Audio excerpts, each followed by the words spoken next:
चलो 7वीं क्लास आपका अध्याय है सामाजिक में 5वां शासक और इमारतें, यानी जो राजा है और उनके द्वारा बनाई गई इमारतों के बारे में पढ़ेंगे।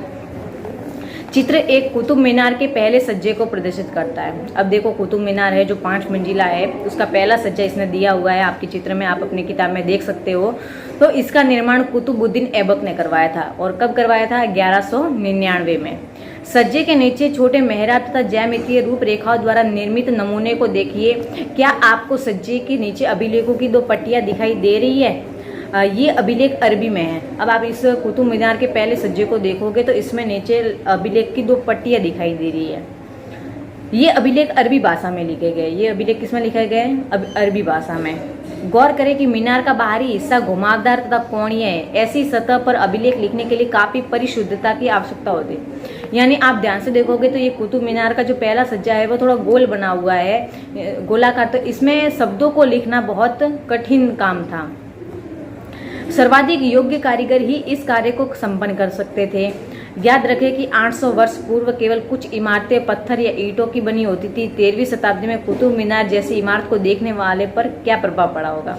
यानी जो पहले इमारतें थी वो पत्थरों या ईंटों से बनी हुई होती थी। 13वीं शताब्दी में कुतुब मीनार जैसी इमारत को देखने वालों पर क्या प्रभाव पड़ा होगा? 8वीं और 18वीं शताब्दी के बीच राजाओं और उनके अधिकारियों ने 2 तरह की इमारतों का निर्माण किया। 8वीं शताब्दी से लगाकर 18वीं शताब्दी तक के बीच में राजाओं ने 2 प्रकार की इमारतों का निर्माण करवाया। पहली तरह की इमारतों में सुरक्षित, संरक्षित तथा इस दुनिया और उस दूसरी दुनिया के आराम विराम की भव्य जगह, किले, महल और मकबरे थे। यानी उन्होंने सुरक्षित और संरक्षित ऐसी इमारतें बनवाई जिसमें भव्य महल थे, भव्य किले थे, ये चीजें, मकबरे थे। दूसरी श्रेणी में मंदिर, मस्जिद, हौद, कुएं, सराय और बाजार जैसी जनता के उपयोग की इमारतें, यानी 2 तरह की करवाई। एक तो खुद के लिए और दूसरी जनता के लिए बनवाई। राजाओं से ये अपेक्षा की जाती थी कि वे अपनी प्रजा की देखभाल करेंगे और प्रजा के उपयोग और आराम के लिए इमारतों का निर्माण करवाकर राजा उनकी प्रशंसा पाने की आशा करते थे। यानी राजा जो लोग थे वो दूसरे जनता के लिए ये हवेलियाँ वगैरह इसलिए बनवाते थे ताकि लोग उन राजाओं की प्रशंसा करें, इसके लिए बनवाते थे। इस तरह के निर्माण कार्य व्यापारियों सहित अन्य व्यक्तियों के द्वारा भी किए जाते थे। अब राजा के अलावा व्यापारी भी इनका निर्माण करवाते थे। वे मंदिरों, मस्जिदों और कुओं का निर्माण करवाते थे। अब जो व्यापारी होते थे मंदिर, मस्जिद या फिर कुएं का निर्माण करवाते थे जो लोगों के उपयोग में आ सके। परंतु घरेलू स्थापत्य व्यापारियों की विशाल हवेलियों के अवशेष 18वीं शताब्दी में देखने को मिले। यानी जो घरेलू हवेलियां थी जो व्यापारियों द्वारा बनाई गई थी उनका जो शुभारंभ है वो 18वीं शताब्दी में हुआ।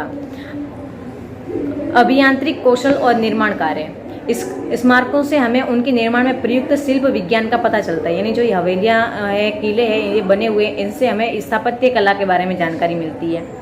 छत का ही उदाहरण ले लीजिए। हम दीवार के आर पार लकड़ी की सहतीरों और एक पत्थर की पटिया रखकर छत बना सकते हैं, लेकिन यह कार्य उस समय बहुत कठिन था। यानी जो अब छत बनाते हैं उस पर लकड़ी के वो पट्टियां लगाकर फिर बनाते थे, लेकिन पहले ऐसी कोई सुविधाएं नहीं थी। लेकिन यह कार्य उस समय बहुत कठिन हो जाता था जब हम एक विस्तृत अधिरचना वाले विशाल कक्ष का निर्माण करना चाहते थे। इसके लिए अधिक परिष्कृत कौशल की आवश्यकता होती थी। 7वीं और 10वीं शताब्दी के मध्य वास्तुकारों भवनों में और अधिक कमरे और दरवाजे और खिड़कियां बनाने लगे। यानी 7वीं और 10वीं शताब्दी के बीच में घरों या महल जो थे उसमें खिड़कियां बहुत सारी बनाने लगे थे। छत, दरवाजे, खिड़कियां अभी भी 2 ऊर्ध्वाधर खंभों के आर पार एक अनुप्रस्थ सहतीर रखकर बनाए जाते थे। वास्तुकला की यह शैली अनुप्रस्थ टोडा निर्माण कहलाई।